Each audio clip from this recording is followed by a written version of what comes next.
We are satisfied that we can have the season of emancipation and a modified Cropover season, and I'm sure that all Barbadians will be happy to hear that. What does this mean in real terms?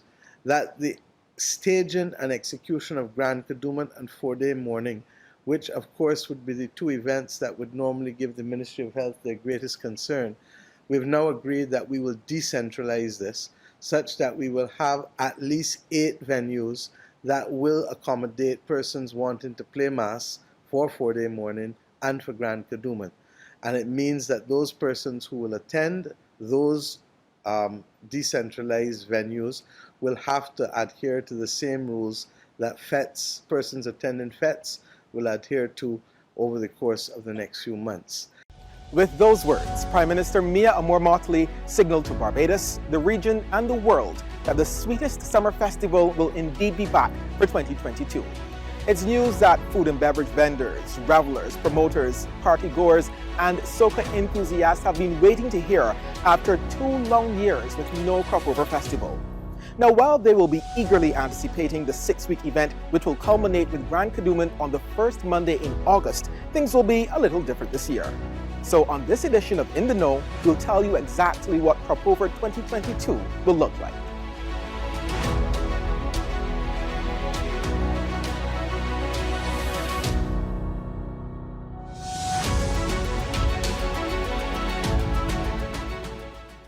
Since 2019, there's been speculation of when Cropover would return, and that speculation has brought many questions.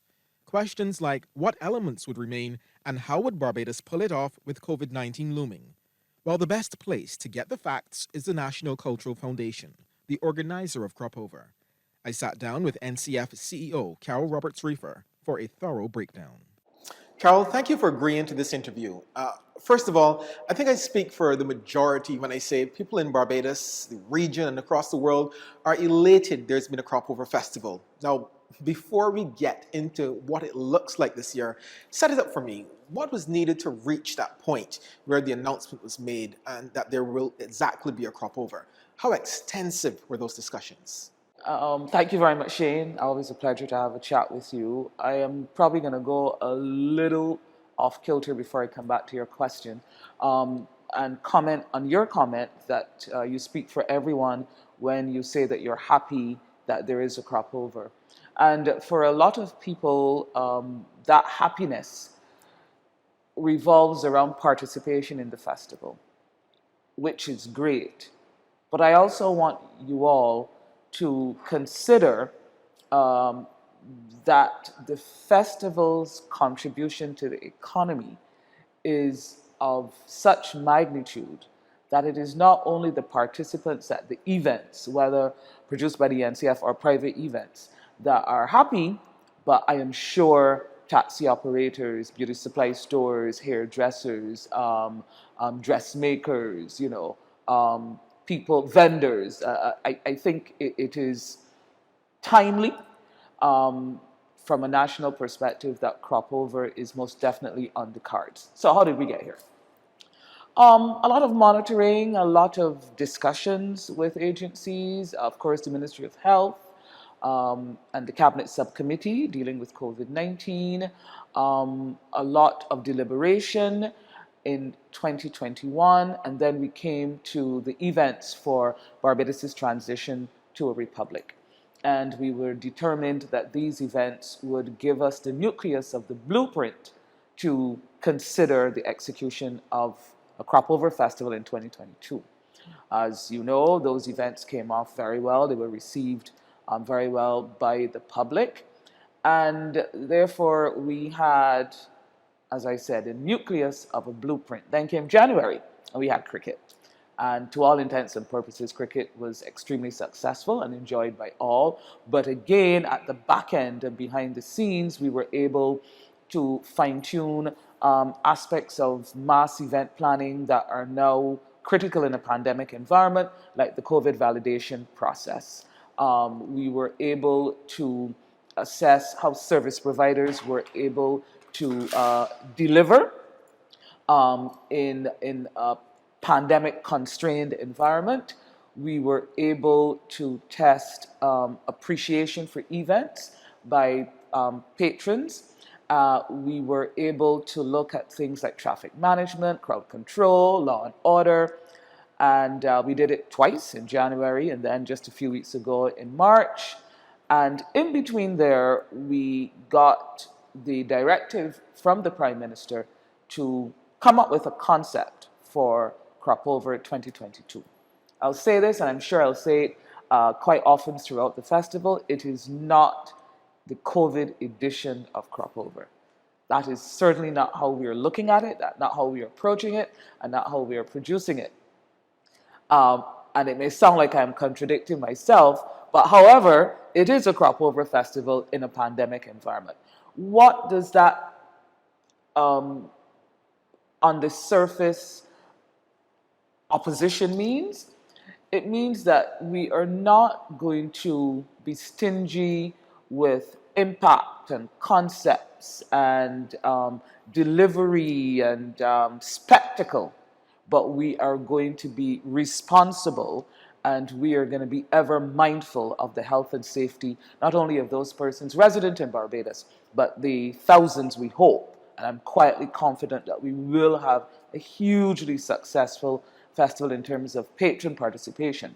So those thousands that we hope will visit our shores. And so we came up with a concept internally at the NCF, and then we proceeded to meet with our stakeholder groups.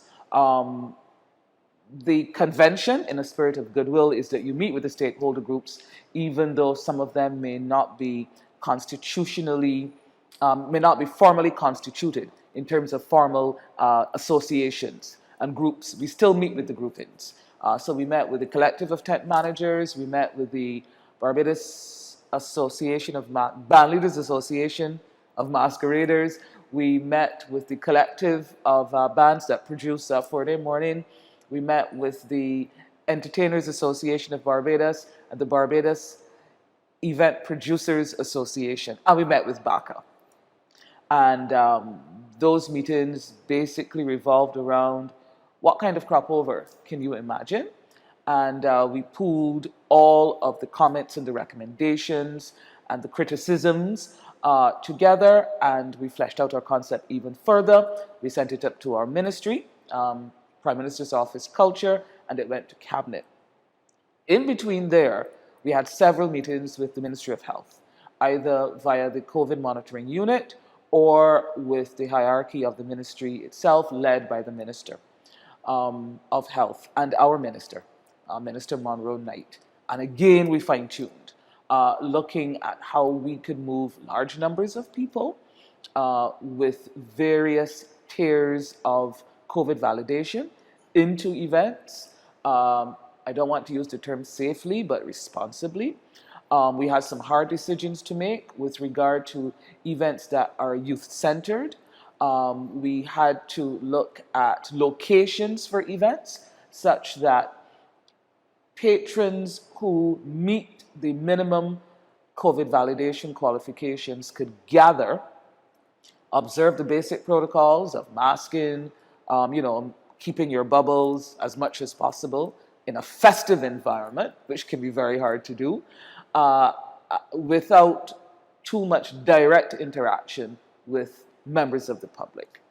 And then the Prime Minister announced that there would be a Cropover, and then we began, sleepless nights, not out of anxiety, but because of working, trying to dig even deeper and fine-tune.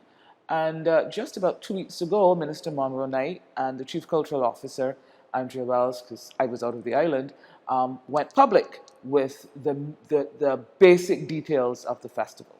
And since then, as expected, there have been all of the queries asking for more details. But I want to caution people that the production of the festival is an ongoing process of fine-tuning details, of drilling down to every single factor to ensure that not just the experience for patrons, but the execution for the producers and their partners and stakeholder groups is as seamless as possible. And so here we are today, and I'm talking to you. So let's get into it. When we think Cropover, we think Jump Up Day. Some people even mistakenly call Kadooment Cropover Day. That's how big the event is. So Kadooment, Masquerade. What's it going to be like this year? Bands, roots, everything. Because I used to sit where you were sitting, I will answer the question. But I also must caution you, Shane. Cropover is not Kadooment. And the foundation from the start of Cropover has gone to great lengths to promote Cropover. As a matter of fact, one time the slogan was more than a carnival. To promote Cropover as more than masquerade. Masquerade is the tumultuous celebration and climax of a series of events that are, at their very basic concept, designed to celebrate the best of Barbadian culture. And this year, which I'm sure Minister Monroe Knight and the Chief Cultural Officer took great pains to explain, Cropover comes within the season of emancipation. So if I may, I'd like to take some time and explain that. Just after the first Heroes Day in 1998, the government of the day announced a season of emancipation, which is a chronological order of major dates associated with major events that have impacted and informed our national consciousness and identity. So, if we start on April 14th, which is the anniversary of the Bassa Revolution, and you come all the way down to now August 27th, which is the observance of Jackie Opal Day. And you can see in there you have Emancipation Day, National Heroes Day, the Day of National Significance, the International Day for the Abolition of Slavery and the Slave Trade. You've got Marcus Garvey Day, you've got Africa Day in May. So there is a series of events, and it just so happens that they line up almost historically accurate to inform our reality as Barbadians. And so before, in that period, April to August, smack dab in there was Cropover. But Cropover also contains all of the elements and all of the pertinent elements of all of those dates. It came out of the sugar harvest. It really is a harvest festival. It's definitely not a carnival. That sugar harvest is tied to the production of sugar, which is tied to our period of enslavement, which is tied to colonization. A period in our history that was also marked by our intention to strive for freedom, hence the revolutions and the rebellions, including the Kafir Rebellion.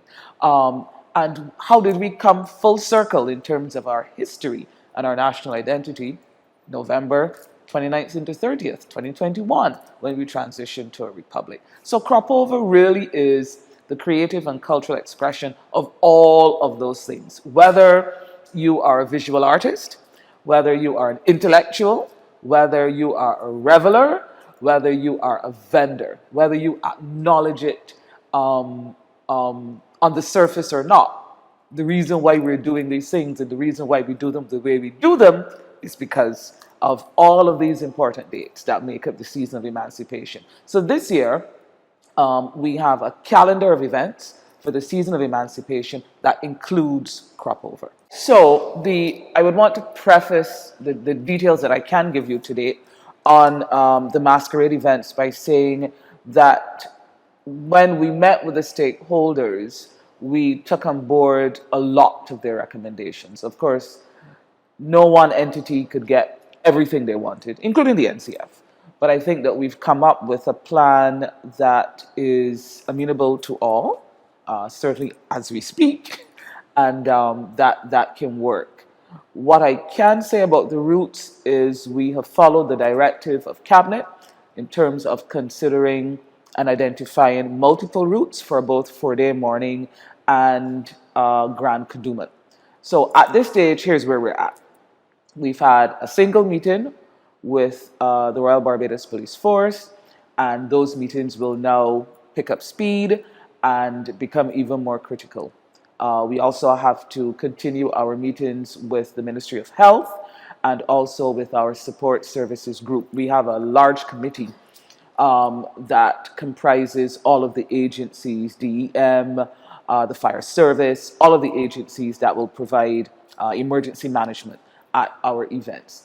And so the details that would have been revealed at the press conference announcing Cropover still maintain as we speak. And I'm not going to add to them because I do not want to speak out of turn, because while the foundation produces the festival, it produces the festival with strict adherence to the guidance, recommendations, and directives of these agencies. So I don't want to get into the details of a route without having traversed these routes with the police and the support agencies to determine exactly how it is going to be rolled out.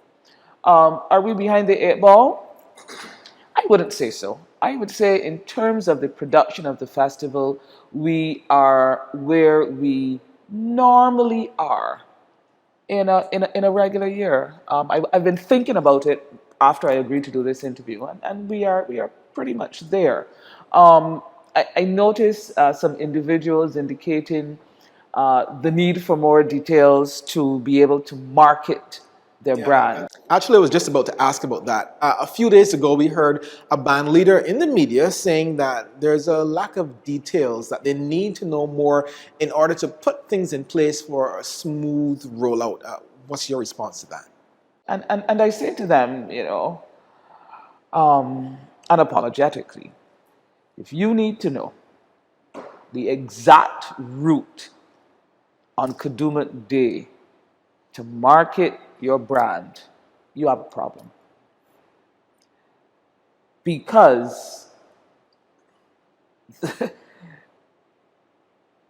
you know that there is a festival, you know when Grand Kadooment is going to take place, you know the routes. The association asked for a jump on the road, which is what they have. So we've given them a jump on the road. They have also asked for, as a matter of fact, the route that was proposed came out of discussions with the Association of Masqueraders. So I think that any good marketer has enough to at least sensitize their returning patrons and potential patrons as to the excitement, the safety, the spectacle, and the experience that they, not the NCF, not government, not the police, not health, that they can guarantee on the day of the event. We provide the framework. The experiential package is up to you. And so I will end my response to this question, Cheyne, by saying it is not an us and them festival. It never has been. And so it is a little unfortunate that certain members of stakeholder groups, let me put it that way diplomatically, would try to separate themselves and their brand from the overall production of the festival. We're in this together. The festival does not belong to the NCF, does not belong to cabinet, does not belong to any group. It belongs to the people of Barbados. We are in a pandemic situation. We haven't had a festival for 2 years. The pandemic situation is fluid such that who knows what will happen. Today's the 2nd of April, the 2nd of May. Where will we be on the 2nd of May? And that is how our lives for the last 2 and some years has been. So you've got to be realistic. You've got to be mature in your discussions, in your deliberations. And you have got to be, quite frankly, sensible.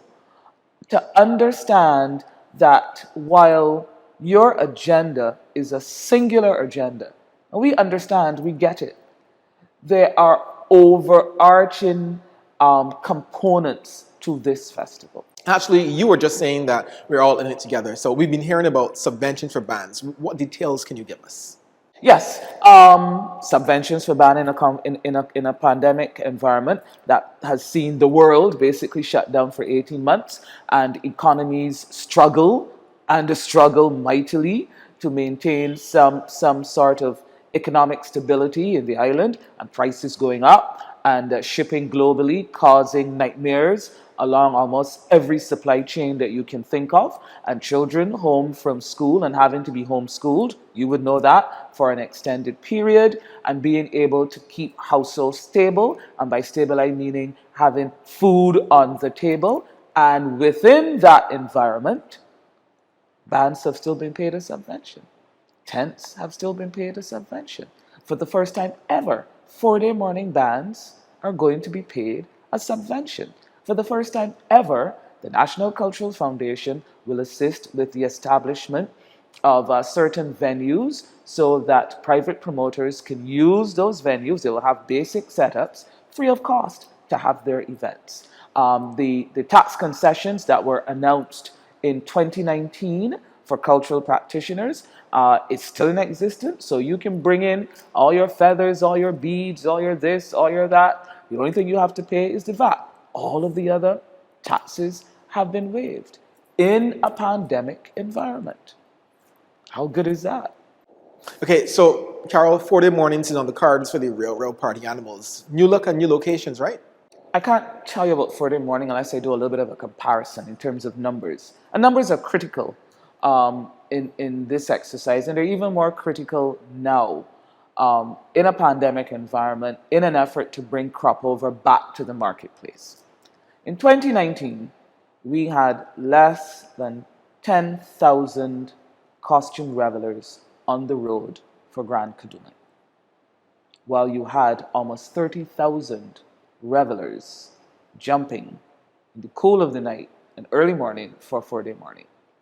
So, if you're looking at multiple venues for Grand Kadooment, it's only obvious you have to look at multiple venues for 4-day morning. And let me also say that it is all well and good for us to question, but why you need multiple venues? Why not? I mean, if you can do it, why not just do it? But that is not the foundation's way, and we are not, and we will not question the decisions of the Ministry of Health. That does not mean that when we get before the table, we don't argue vigorously. We do. But at the end of the day, again, Cheyne, that word responsibility must be at the forefront of all of our activities. So, multiple routes for 4-day morning. Again, the band leader 4-day morning band grouping, they were very intimately involved in identifying some routes, throwing out others, recommending others. And again, we are in the process of fine-tuning. So yes, I think one of the routes that would have been put on the table would have been from Farley Hill to Checker Hall. Right. But what does that mean? That is the process in which we are currently engaged. Now, it might end up meaning that you go the opposite direction, Checker Hall to Farley Hill. But the fact of the matter is, in the north of the island, we are proposing to have one of the routes for 4-day morning. And I've seen in some chats, oh, why not just go back to Bridgetown? Because we're in a pandemic environment. And 30,000 people jumping in a single direction creates concerns for the Ministry of Health. And if it creates concerns for the Ministry of Health, then we are mindful of it. And we are going to go based on their recommendations and recommendations of other agencies. Hence, multiple routes for 4-day morning. Carol, at CBC, we have a radio station that plays 100% Barbadian music at 94.7 FM. I've read that 4-day bands are being encouraged to play 100% Bajian music as well. What's the genesis of this idea? The genesis of that is right here, so. I'm going to multiple Cropover events. And you're in this fete, and then it dawns on you, wait, want to hear a Bajian song for about half hour? And not just a song of that year, a Cropover song of that year, a Cropover or a Bajian song of any year. But I'm hearing artists from other countries, artists whose music I love.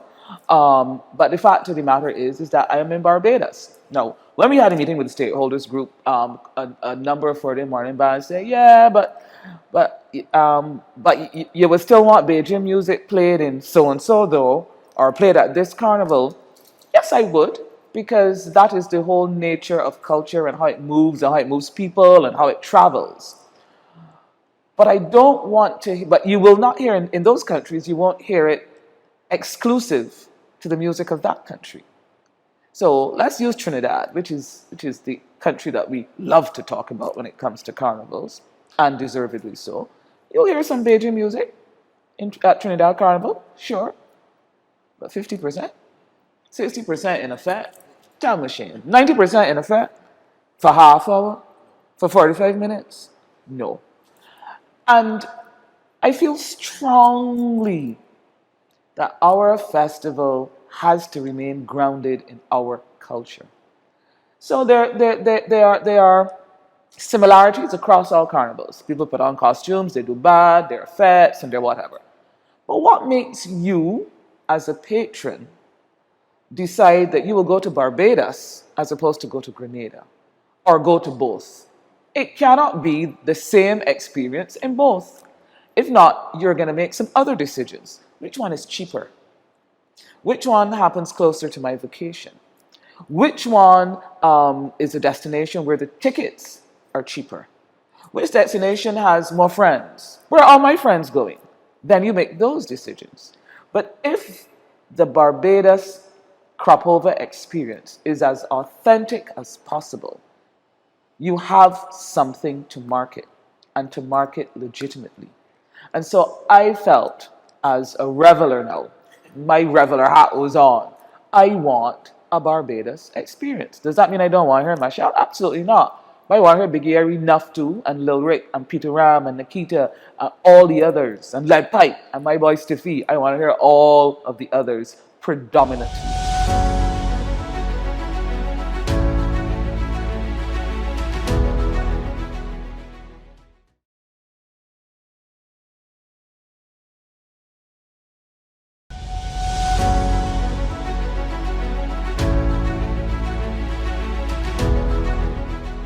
So there's no junior Kadooment this year, but I'm hearing there's a pretty innovative alternative. Right. From the onset of conceptualizing the festival, the foundation was committed, as it did in 2020 and in 2021, to support those elements of Cropover that cannot step up to the plate in this current environment. And we were also committed to ensuring that the heritage aspects of the festival are not put aside for yet another year because of how we have to execute the festival. And so in 2020, we supported the heritage bands and the junior Kadooment band leaders. We paid them a subsidy, and we're also producing a documentary series on the elements of mass with them. In 2021, last year, they qualified for a subsidy again. And in 2022, we are doing a junior masquerade program in schools in association with the Ministry of Education, where schools that indicate an interest, we will send those small, and when I say small, small in terms of size of their outfit and their production model. We will send those designers to the schools to work with the identified classes to produce a king or queen of the band. We will also underwrite the cost of the specialized skills, the wire benders and the embellishers and all of those people to go into the schools to help as well. So and we will also cover all of the cost of materials. And should that school then want to have a little jump within the confines of their school, we will provide the relative PG-13 and under music for the children just to have a little jump. On top of that, we are producing an online series of demonstrations as to how you can make your own little costume at home. We did it in 2021 and we're going to do it again. And again, we will use those craftspersons and those designers so that they get something in their hand at the time of year where traditionally they would be making a living. Some may argue when they hear the amount, but that ain't nothing. But guess what? They also don't have any overheads. So you're not taking that risk of bringing a band and hoping the costumes sell and hoping the rain don't fall and hoping the parents pay on time and then deciding what your profit margin is. If at all, you're getting your cash in your hand. You're still involved in the festival because for a lot of people, it isn't only that they're not making a living, it's that they don't have the opportunity to create and to express themselves creatively. So we give you what we think is kind of a win-win situation. Get some funds in your hand, you also get to create. That's Junior Kadooment. Junior Calypso Monarch is going to come back with a slightly different format because the schools obviously are going to be concentrating more on getting students either back up to scratch or ready for exams. So we are going to do a public call across schools, across communities, across groups for young people who want to enter the junior competition. Don't let me say calypso, because it's not just calypso. It will be traditional calypso, it will be sweet soca, and it will be bashment. So you can choose any of those three genres or multiple if you want, and you send us a demo, and then we are going to put together a team of composers, producers, arrangers, mentors who will work with you to get your product ready. And then we do an elimination, and the top, I think it is the top 8 if I have my details correct, the top 8 will then compete for titles in those individual categories. And that's Junior Kadooment, Junior Calypso Monarch. Sounds nice. So let's get to the music, starting with this Soca Monarch. I think that's one of the competitions that everyone's wondering what's it really going to be like this year. They need a little more details about this one. I will answer that by giving you a little bit more information. So then we came to the Pick of the Crop competition and the Soca Monarch competition. And, this COVID environment has allowed us to do some, and when I say us, I mean not only the NCF, but stakeholder groups, to do some careful examination of where we are with reference to the particular element of the festival.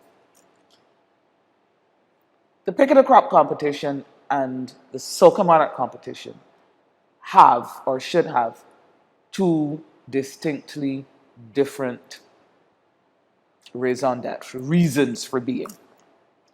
The Pick of the Crop competition is primarily about capturing in calypso, which is one of our great oral traditions, what is happening around us and turning the mirror on ourselves so we can see what is happening in our world. I don't have to explain it to you. You do it brilliantly. Give me ideas. Right, wearing your other hat. So what's happening in our world? Who doing what? What are people saying? What do people like? Who win the election? Who this? What happened with Trump? Oh, here comes Putin. All of those things should be captured in the Pick of the Crop competition. And after the Pick of the Crop competition, whether we like it or not, 95% or more of those Calypsonians go back into their regular lives, their day jobs or whatever. Let's move now to the soca artists, who depends primarily, now it's the other way around now. 95% or more of soca artists depend on performing for a living. The Pick of the Crop competition is returning as is to allow Calypsonians to have that freedom of expression, to tell us whether we want to hear it or not, whether we like how we're described or not, whether we agree or not, whether we think it's too racy or not, to allow the Calypsonians to tell us about ourselves, our lives, our environment, our issues, our dislikes, our loves. The Soca Monarch competition used to be seen as the tool to market soca artists. But I think that in recent times, that has not been the case. And so you have a Soca Monarch competition where one person wins, and one person gets the vehicle and the prize. You go down to about fifth, not bad. Then all the rest just get a basic fee. But if the Soca Monarch competition, if you're telling me that this competition is supposed to market and provide a showcase of the best soca music that we have to offer, you then have to prove to me that out of this competition, the artists in the competition can translate or transfer their appearance in the competition to actual gigs. And you can't do that. You can't do that. So the competition at the moment, up to 2019, is just an event, a good event. Everybody loves a competition. Who wins, who knows, may come back. But if you're telling me, as the artists say, oh, Soca Monarch competition is supposed to get to allow us to get work out of it, it's not working as that. And I go back to 2019, where there's some artists who didn't even make the preliminaries, didn't make the cut when those demos came. But if you ask them, even in a COVID environment, as soon as the world opened back up and artists could travel, how often have they been at home? They've not. They've been traveling and traveling and traveling and earning their living. And so, at a time when funds are short, we decided to put to the stakeholder groups that we would have a Soca Monarch concert. But there would be an element of elimination in it. Because the other thing with the Soca Monarch competition, as you know full well, is that every year you hear, after the announcement of the finalists, oh, my man ain't getting, or my woman ain't getting. How they can put in Cheyne and then put in so-and-so. This body had a better song.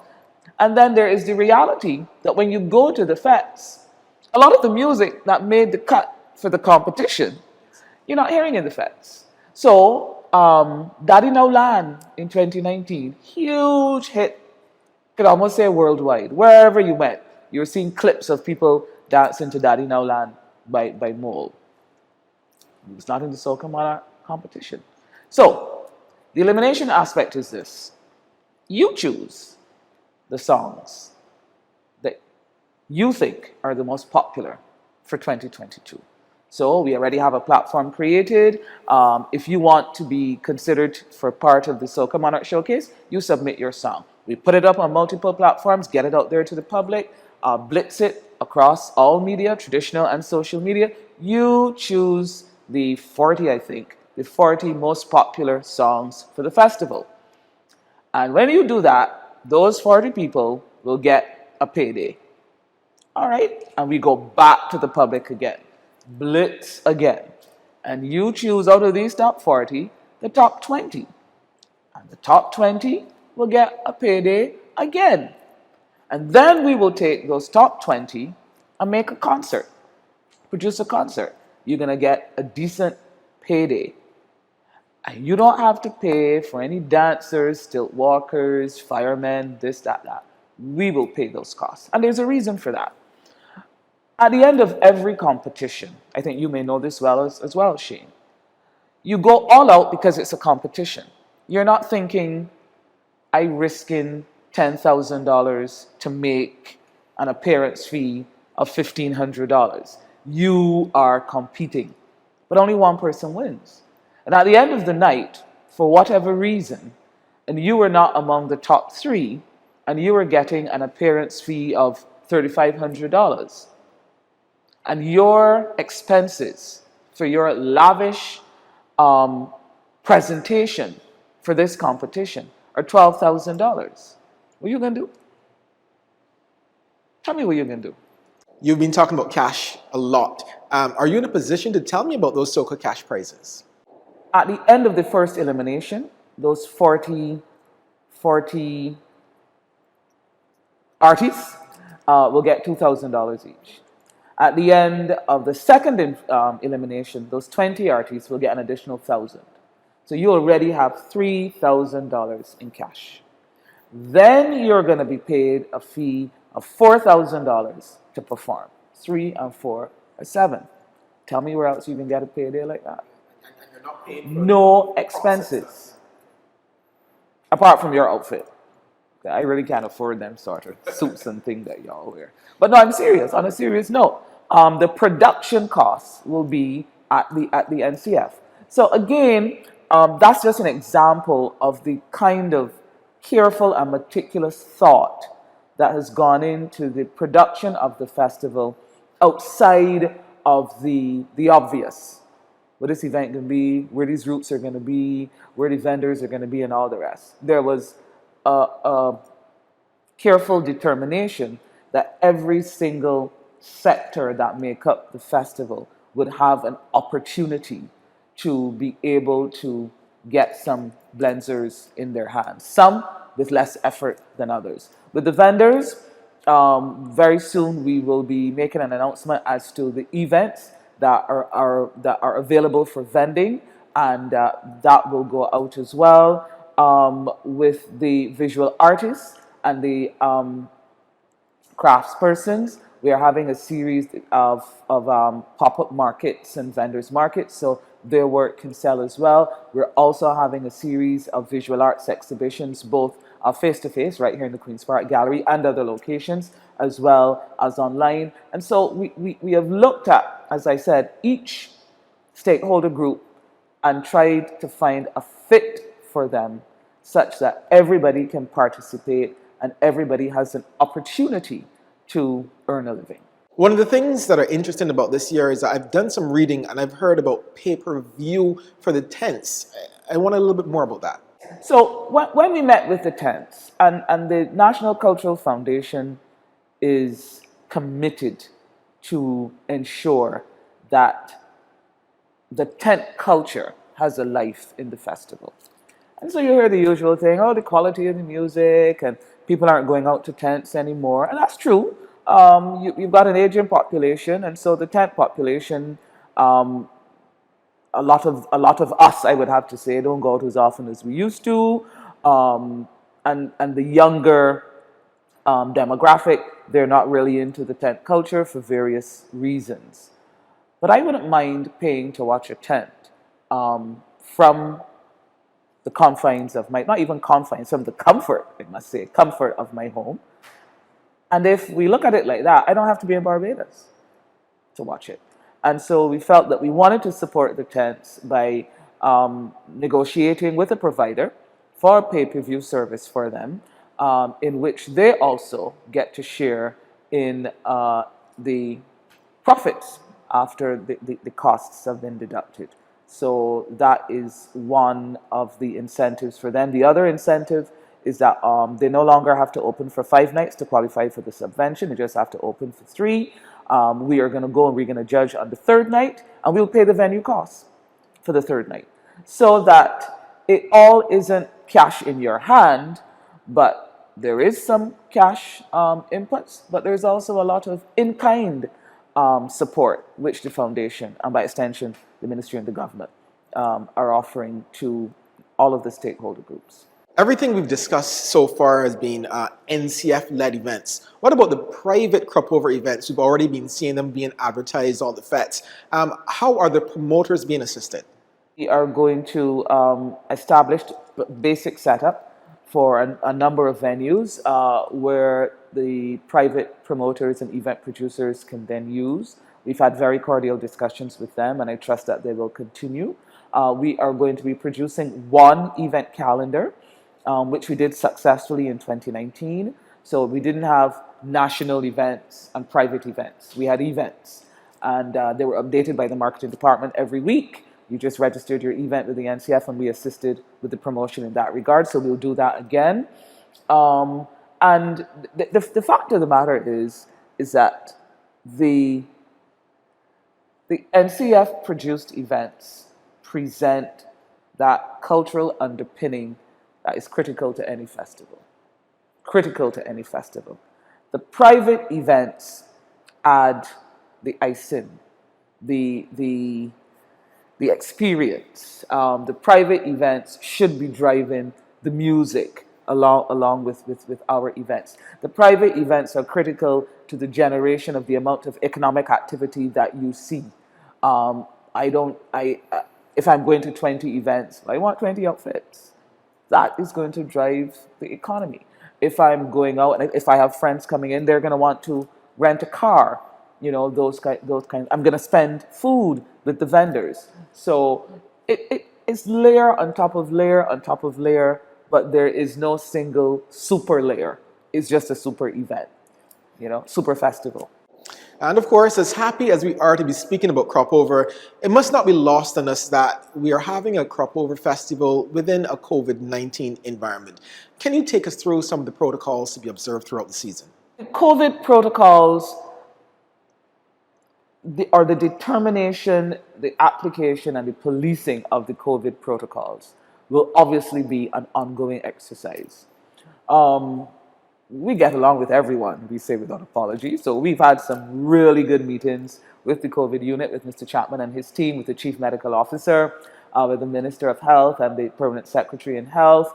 And we have been able to, in a very mature way, work our way towards a balance between the health and safety of the country, from each reveler all the way back up to the need to produce a festival that is spectacular, as in spectacle, and spectacular in scope as well. And I dare say that we have been able to strike that balance. Will everyone agree? No. But to expect that everyone will agree would be to be a little naive. That won't happen. It doesn't happen. It didn't happen in the pre-COVID years, so it's not going to happen now. But it is absolutely critical that each of us sees our responsibility in this effort. So you don't have to be, as people say, I'm a big Cropover person. You don't have to be a big Cropover person to understand that you have a responsibility in this effort. Government has provided state-of-the-art facilities, ventilators, vaccinations, testing facilities, this, that, all of that. And now I think it is time for us to acknowledge that we have an individual responsibility in the COVID effort. And it is not enough to be accepting of the fact that the government is managing COVID well, or if you don't think well, whatever. How are we managing COVID? Are you still following the three basic... You can only catch COVID one of a few ways.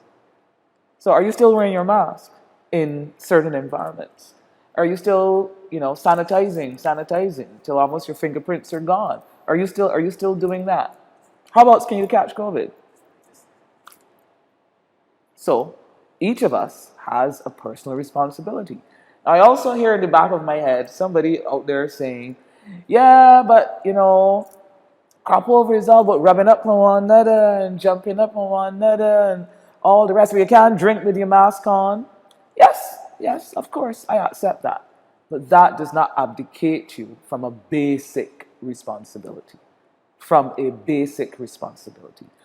this is the Cropover where if the three of us jump together, we stay together. Perhaps this is the Cropover where we don't wind up on strangers, no matter how many drinks we have in our head. Perhaps we'll have less drinks, so we'll be a little bit more responsible. Perhaps this is the Cropover where we are a bit more discerning in the events that we go to and how we behave in the events. Perhaps this is the Cropover where we design a mask for every outfit, so we're always flamming. All of those things are our responsibilities. And if we are going to have a successful festival, we need to accept our responsibility. The artists who were craving a reopening of the sector, and deservedly so. And the promoters and the producers and the service providers. Are you going to join in the fight to encourage people to get vaccinated? Because the science still proves that though vaccines are optional, they still go quite a way in mitigating the severity of your symptoms or your ability to catch COVID. They don't prevent it, but they do provide some safe wall. Are you going to join in that fight? When you do your events, are you going to be responsible enough to have your DJs encourage people to keep their masks on if they're not drinking and stay in their bubbles? Or are you going to wait for the COVID unit and the police to do it and you just sit back? All of those aspects need to be considered because all of them contribute to the success or the demise of this year's festival. NCF CEO Carol Roberts-Reifer, thank you so much for sharing with us and helping us all to get a better understanding of the ins and outs of Cropover 2022. You are most welcome. See you on the road. Yes, you will.